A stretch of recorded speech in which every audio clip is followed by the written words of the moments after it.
que lo que voy a decir pues sea lo más del agrado de ustedes y pueda transmitir con mucha claridad la visión que tiene nuestro partido hoy sobre lo que pasa en Colombia. Estamos atravesando un momento muy interesante. Esta conferencia, esta segunda conferencia del Partido Comunista en Europa se hace en un momento trascendental de la lucha en nuestro país, y quiero en primer lugar agradecer a todos los camaradas del partido en Europa que han hecho posible que este evento se pueda realizar con su esfuerzo, con su empeño, con su trabajo cotidiano, emular toda la disposición de energías que se tiene que hacer en las condiciones del exilio, las condiciones muchas veces difíciles de nuestra militancia, para poder sacar adelante unas tareas de primer orden con relación a la solidaridad, con relación a la paz en Colombia, con relación al apoyo a las luchas populares y sociales que emergen en el continente europeo, de la cual no somos ajenos y en la cual nuestro partido viene haciendo presencia en distintos contextos, haciendo su aporte revolucionario con el espíritu más elevado del internacionalismo proletario. Y sobra decir que para mí es una emoción muy grande poder dirigir estas palabras a nombre de nuestro Comité Central y del Comité Ejecutivo Central, transmitir un caluroso saludo también a todas las organizaciones políticas hermanas de los distintos países que han hecho presencia en esta conferencia, un saludo muy caluroso a nuestros amigos extranjeros, europeos, que vienen a escucharnos, que vienen aquí a ponerse al tanto de los planteamientos del Partido Comunista frente a la realidad colombiana, de mostrar también desde su propia realidad cómo se hace material esa bella consigna de Che Guevara de que la solidaridad es la ternura de los pueblos.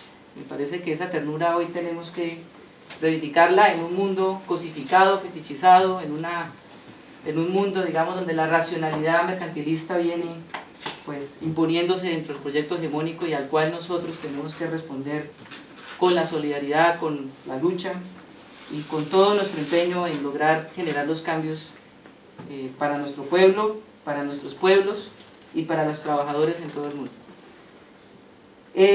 Voy a hacer una presentación no tanto personal, voy a exponer un poco cuál ha sido la reflexión colectiva que ha hecho nuestro partido.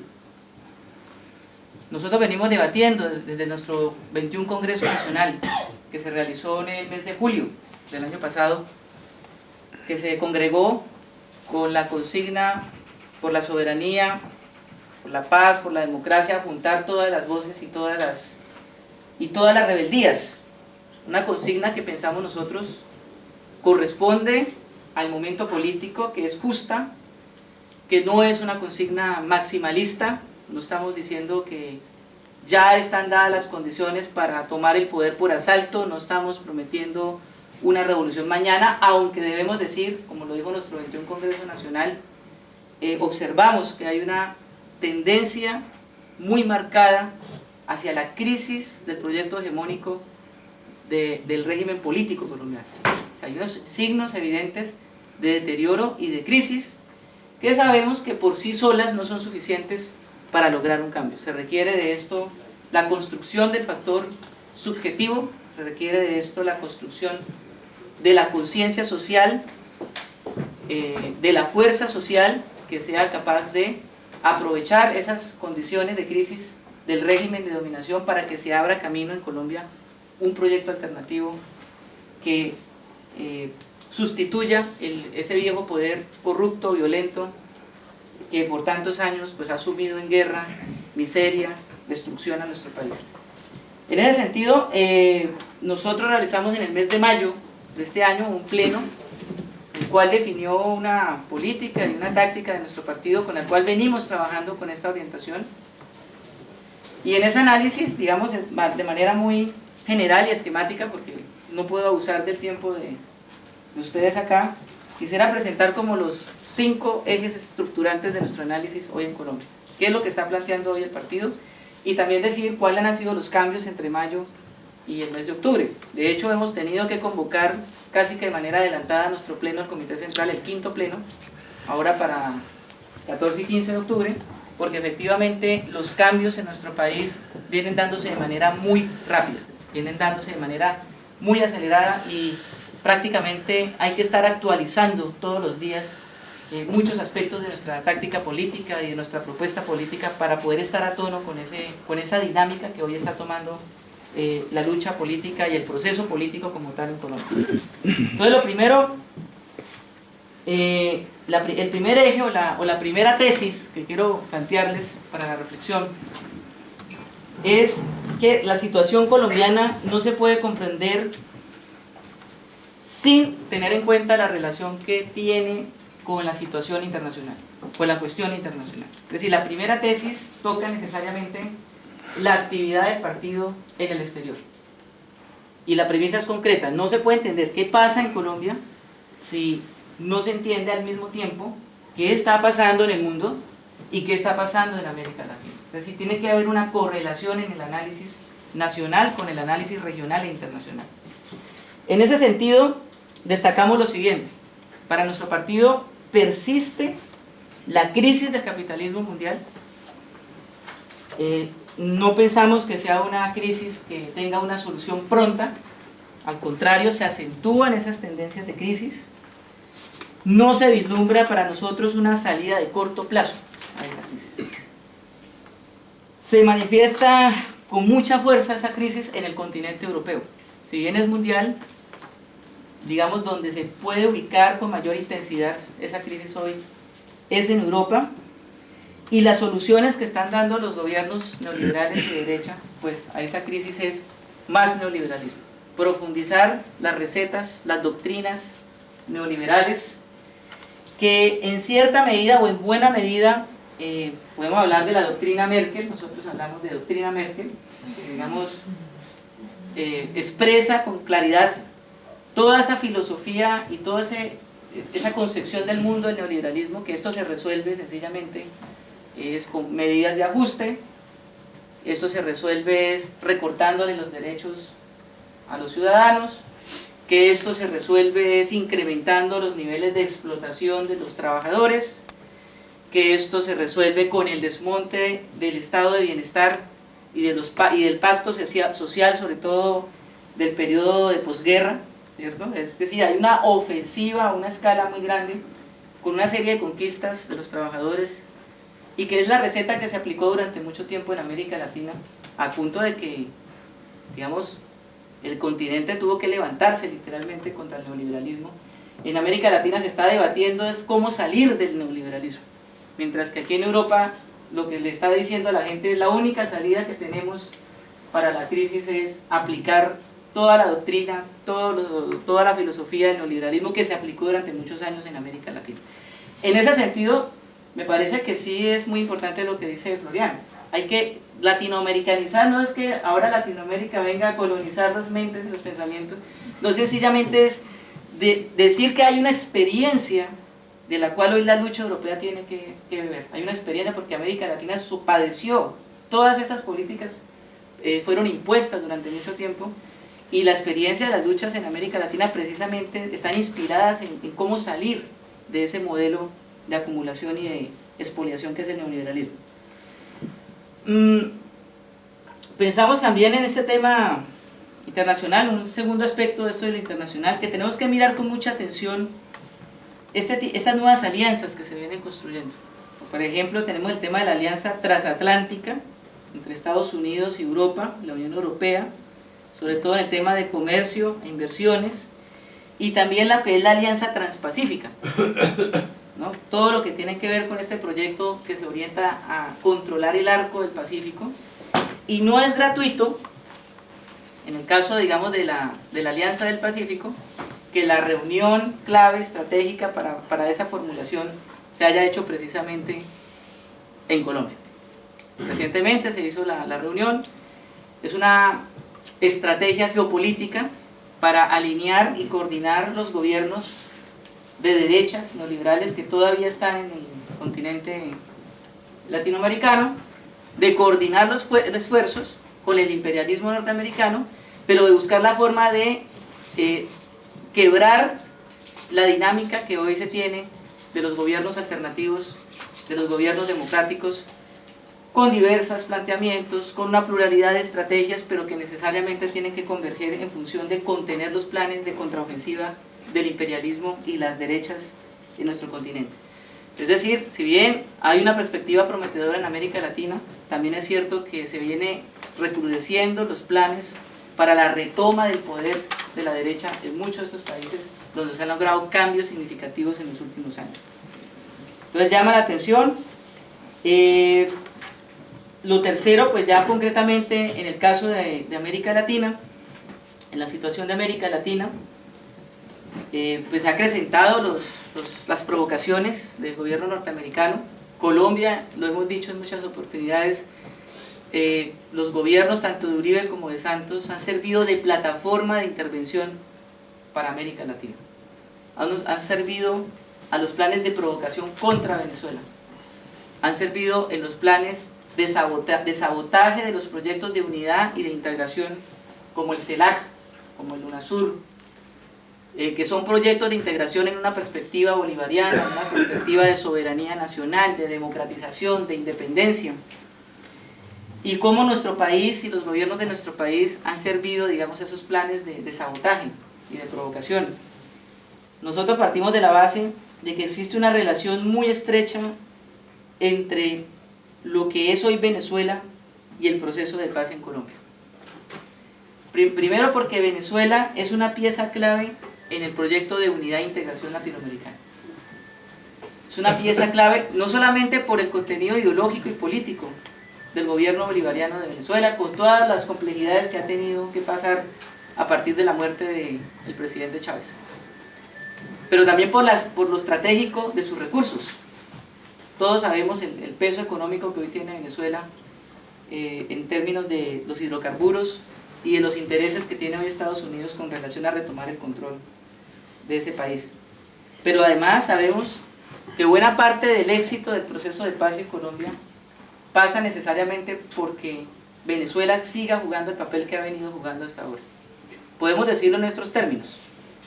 Si mañana, cosa que esperamos no ocurra, la derecha en Venezuela, apoyada por los Estados Unidos, retomara el poder en Venezuela, seguramente se cerraría demasiado las posibilidades de avance de una solución política en Colombia. O sea, necesariamente hay una relación entre la suerte de Venezuela y la suerte del proceso de paz.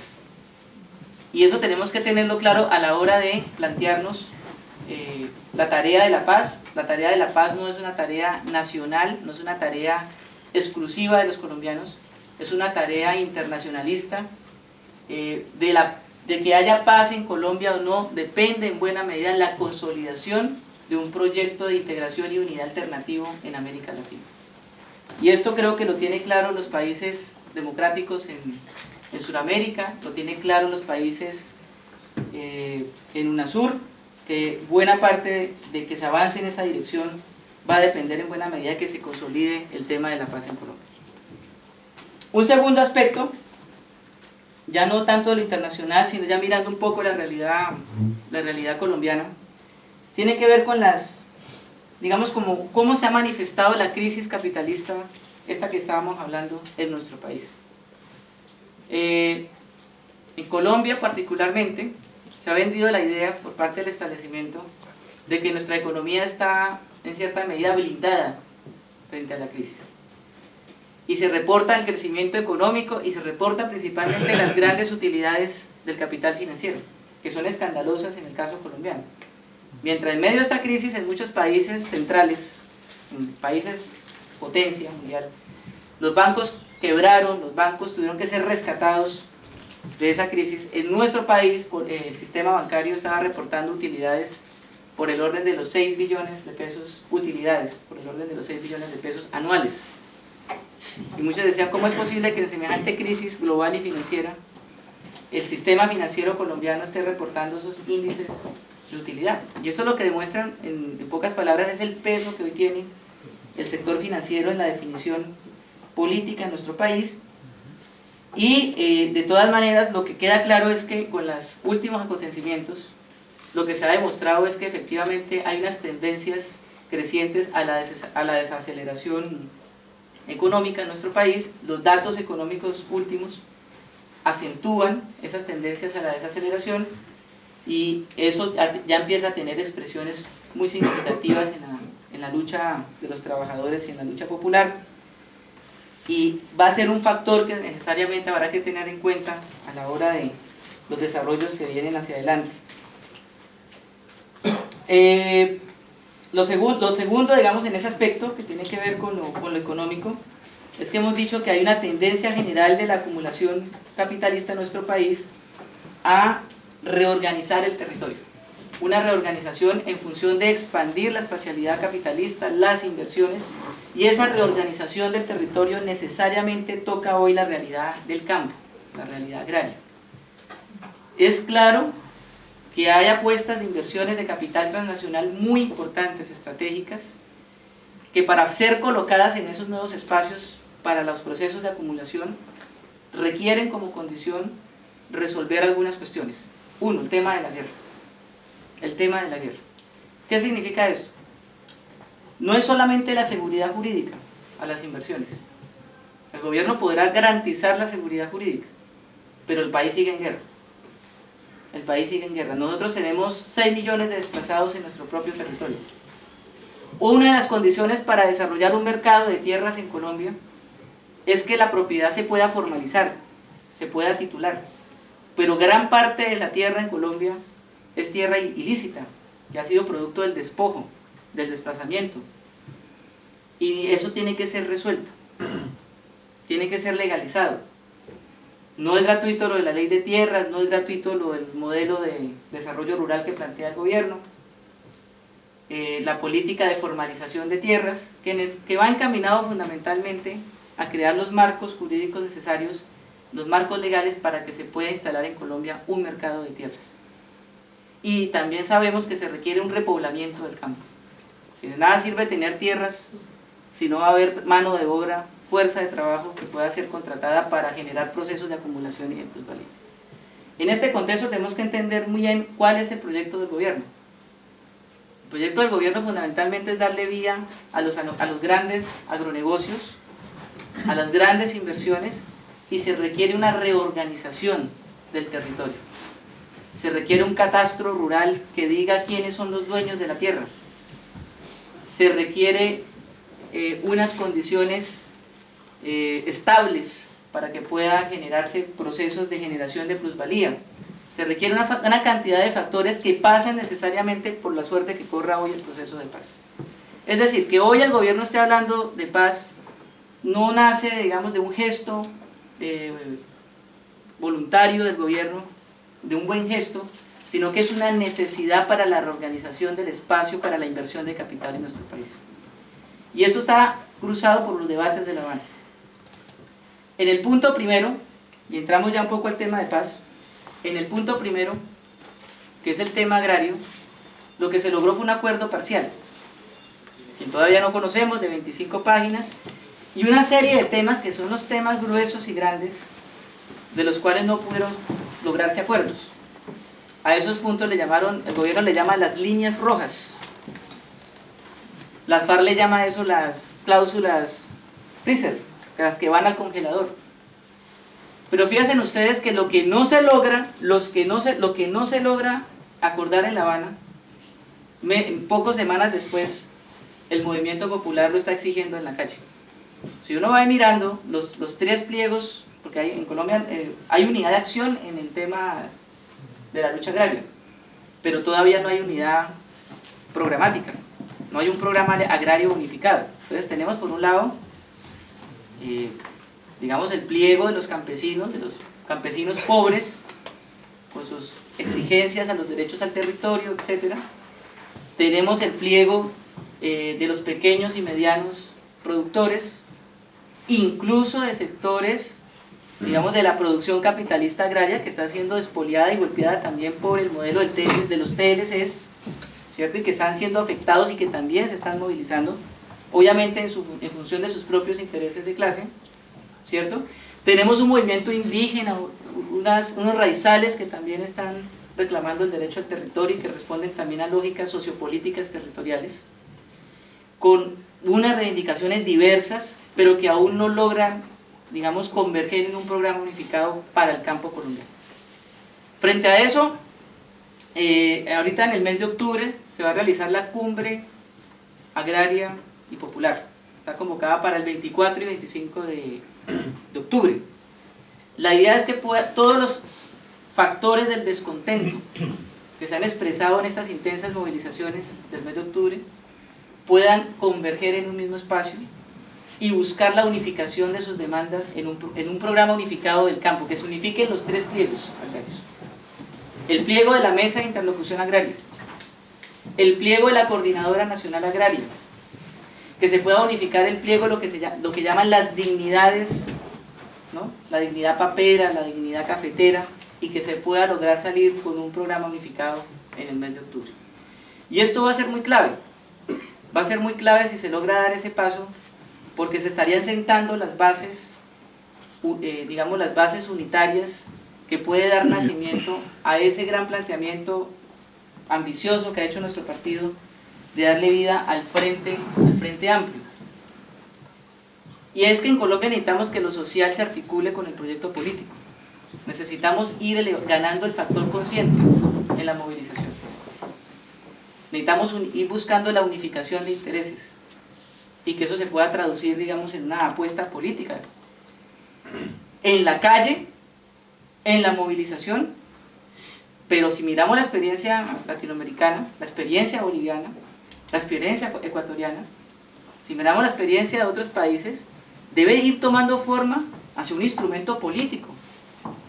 Porque solamente en la medida en que se logre dar el salto de la lucha social, de la lucha de resistencia social, al proyecto alternativo político, se puede configurar lo que llamamos un cambio en la correlación de fuerzas que permita abrir una vía, digamos, de democratización y de cambio en nuestro país. Nosotros estamos jugando fuertemente a unificar esos factores.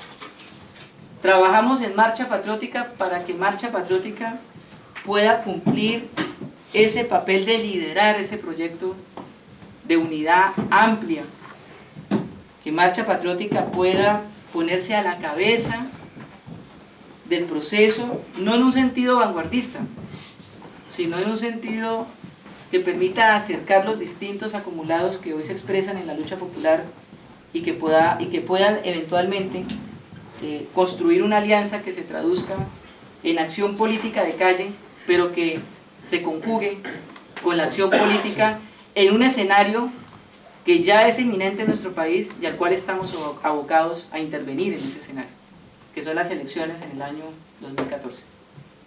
Las elecciones parlamentarias de marzo y las elecciones presidenciales del mes de mayo. Pero desde luego ahí tenemos muchas dificultades,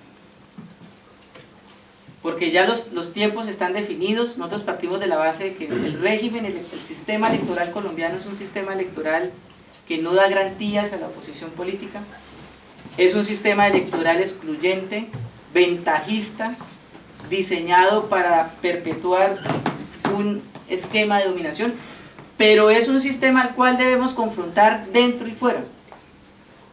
Es un sistema del cual debemos, y hoy más que nunca, cuando se está debatiendo mecanismos de refrendación del proceso de paz en La Habana. Por su lado el gobierno dice, es un referendo constitucional. Y por otro lado, el movimiento insurgente, pero no solo el movimiento insurgente, sectores de la sociedad muy amplios, están reclamando una Asamblea Nacional Constituyente en nuestro país, como mecanismo de refrendación que permita que ese acuerdo que se logre eventualmente en La Habana se traduzca en un nuevo pacto social, en un nuevo pacto político en nuestro país, que permita poner fin al conflicto, como dice el documento de acuerdo de la negociación, y permita que la lucha continúe por las nuevas vías, como lo viene enseñando las experiencias de los otros países latinoamericanos. Nosotros pensamos que el tema del futuro del proceso de paz va a depender en buena medida de la fuerza de la movilización pero no solamente la movilización por los intereses y las reivindicaciones económicas, sino que logre conjugarse esa movilización por las reivindicaciones sociales con la apuesta por la paz. Y desde luego que el debate de octubre de la cumbre no solamente va a debatir el problema de los insumos para la producción en el campo, el problema de los fletes, de la gasolina, de cómo reducir los costos de la producción, de los subsidios para la producción agrícola en el país, de garantizar la soberanía alimentaria. También tendrá que tener como centro de todos esos elementos el tema de la paz. Porque el tema de la paz en Colombia está ligado al problema de la solución estructural del campo colombiano. Y si algo ha quedado claro en el debate político, en el marco de esa coyuntura, es que lo que venimos diciendo los comunistas desde hace décadas es vigente. En tanto que no se resuelva la raíz y las causas estructurales del conflicto ligados al problema de la tierra. El tema de la tierra está hoy al centro del problema de la vida política. Y en tanto que eso no se resuelva ese problema, va a estar el detonante permanente de los conflictos en nuestro país. O sea, los planteamientos históricos de nuestro partido en buena medida han sido reivindicados y confirmados por los hechos tanto del proceso de paz como del paro agrario reciente, que ha mostrado, digamos, la solidez de un creciente movimiento popular agrario con una perspectiva de mantenerse y consolidarse. Entonces, ¿qué pasa acá? Tenemos el escenario de las elecciones electorales del 2014, un gobierno que digamos, por lo menos en encuestas aparece cada vez más deslegitimado. Cualquier encuesta que ustedes hoy analicen por redes muestran la caída vertiginosa de la imagen de Santos en nuestro país. Y los analistas, incluso de la derecha, atribuyen la caída de esa imagen, no, ojo con esto, la derecha en nuestro país. No dices que la caída no es culpa de que estén en los diálogos de La Habana, porque algunos sugieren es que la caída de Santos es por culpa de estar negociando en La Habana. Entonces, si Santos rompe el proceso de paz, va recuperando, digamos, nuevamente su imagen necesaria para garantizar el proyecto reeleccionista. Pero lo que están diciendo analistas, incluyendo la derecha, es que esa no es la razón. Que la razón fue el paro agrario. Lo que deterioró a Santos, porque las mediciones que se hicieron de las distintas encuestas se hicieron en el marco del paro agrario.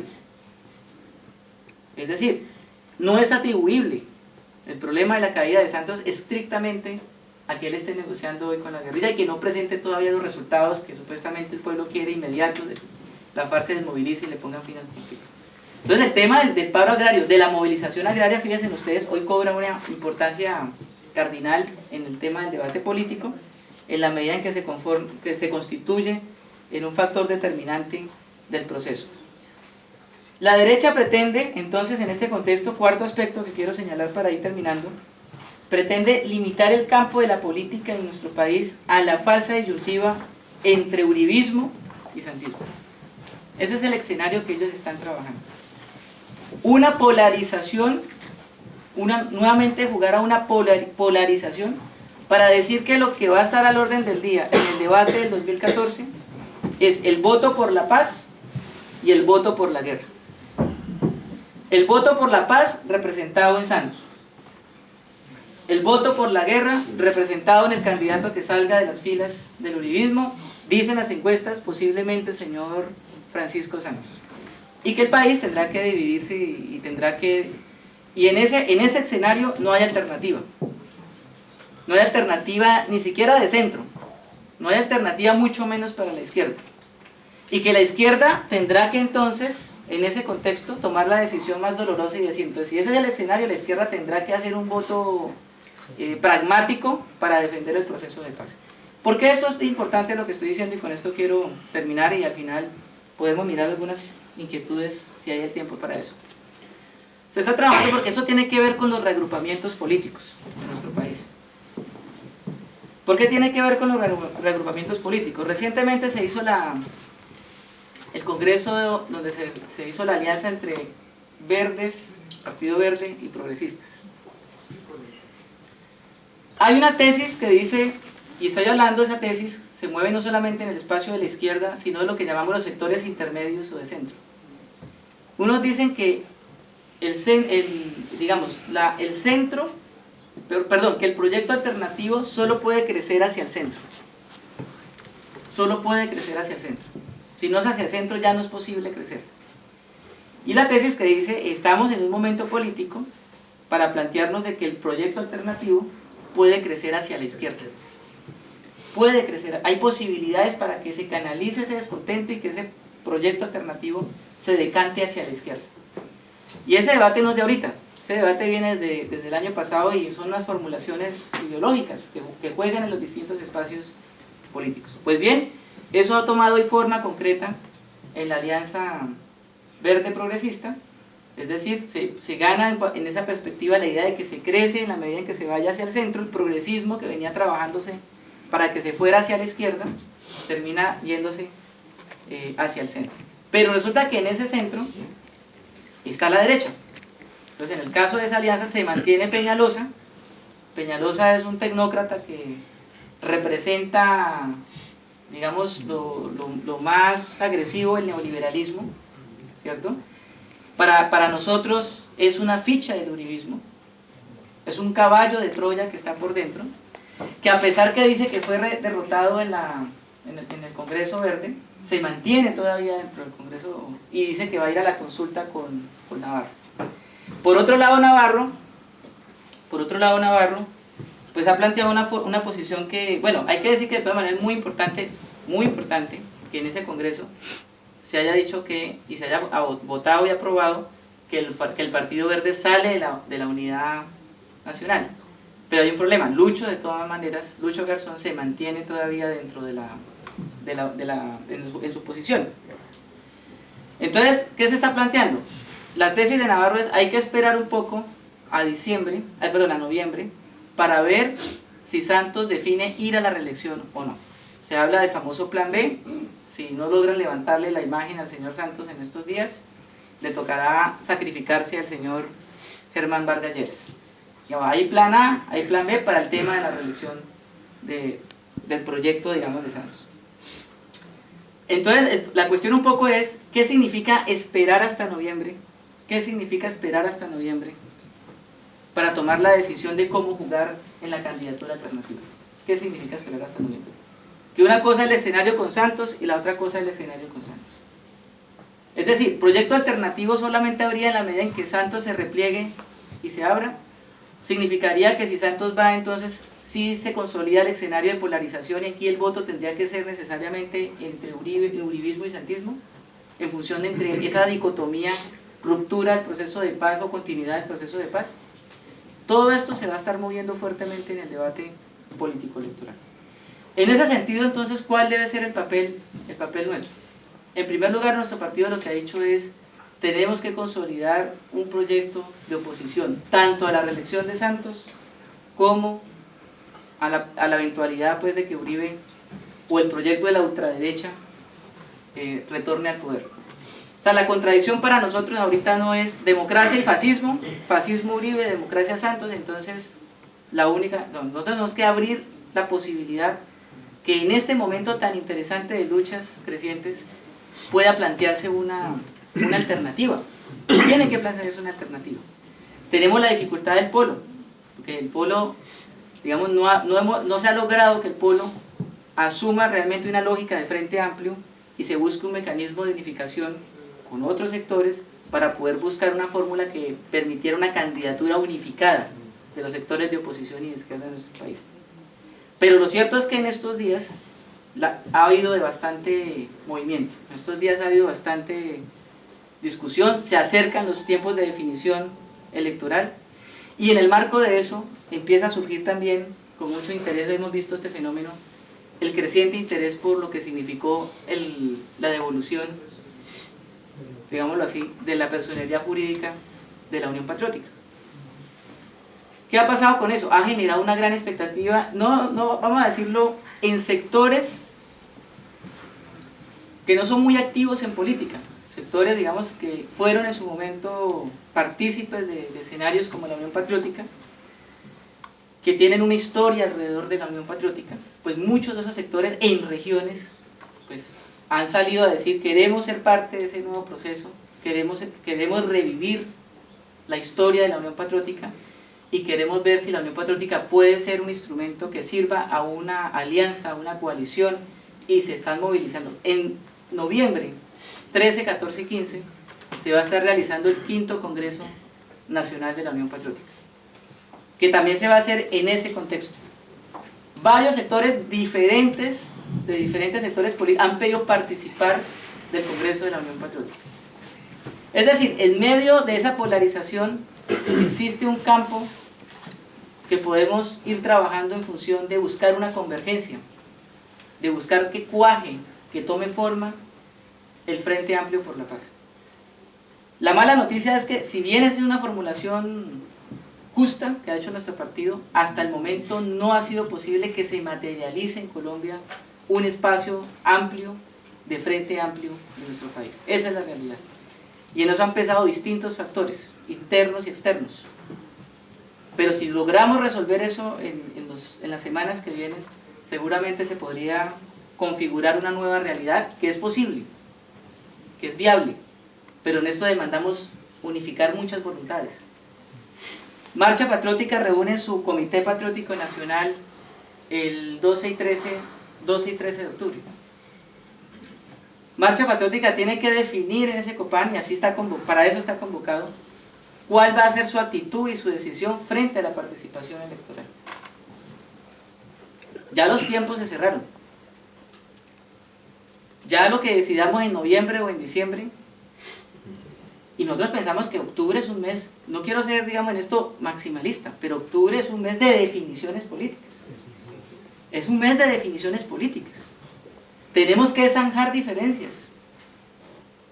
Y tenemos que lograr un acuerdo que nos permita plantearle al pueblo colombiano una opción de participación política electoral. No podemos dejarle al libre albedrío para que en el escenario de polarización, en la falsa dicotomía democracia y fascismo, la gente conscientemente, cuando sabemos que hay toda la manipulación, vaya sin tener, digamos, una alternativa seria y clara para participar. Entonces, hay razones para preocuparse.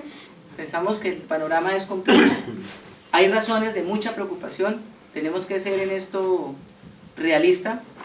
Pero hay razones también para pensar que es posible que le demos el giro en octubre a esto. Hay razones para pensar como cuáles. Hasta hace unos 2 meses, 3 meses, era imposible que Marcha Patriótica y Congreso de los Pueblos se sentaran en un mismo espacio a hacer verdaderamente coordinación. Hoy se está convocando unitariamente la cumbre, Marcha Patriótica y Congreso de los Pueblos. Se ha derrotado la tesis de que eso que ahora ni nunca eso iba a ser posible. Hoy en la práctica se está convocando unitariamente. Solo falta ver si las dignidades llegan. Lo ideal sería que las dignidades llegaran, pero también somos conscientes que va a ser bastante difícil que las dignidades lleguen. Pero si se logra consolidar esa alianza Congreso de los Pueblos, Marcha Patriótica, la mía, CNA, y se logra plantear una fórmula de convergencia social y popular, y abre la puerta para que esa convergencia social y popular pueda traducirse en una coalición político-electoral que respalde y que represente la lucha, yo creo que estaríamos abriendo una puerta muy importante. Que ya no alcanza el tiempo para recoger firmas, bueno, hay instrumentos. Vamos a ver qué pasa con Unión Patriótica y si eso es una alternativa. Vamos a ver si aquí allá es factible que el polo se sintonice con esa situación y que el polo, digamos, también abra la puerta y permita que eso ocurra. Pero si no pasa eso, compañeros, pues seguramente el escenario se nos va a ir cerrando. De lo que se trata es de abrirlo. Pero si no, se nos va a ir reduciendo. Entonces, vamos a ver qué pasa en octubre. Yo creo que aquí, con esto quiero terminar, para no abusar del tiempo de esta instalación. Europa, nuestro partido en Europa, las definiciones de esta conferencia pueden contribuir mucho a mandar un mensaje que ayude a esclarecer ese debate en octubre.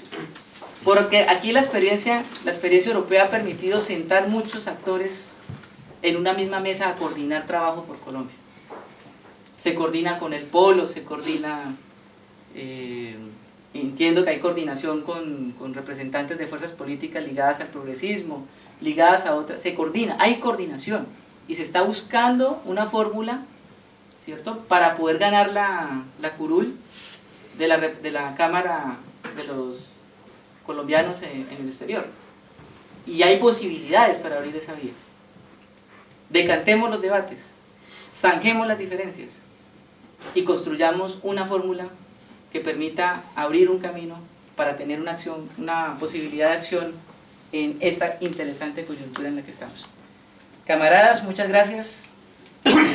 De esto habrá muchas cosas que decir, pero es el aporte que presento, digamos, en esta instalación. Muchas gracias.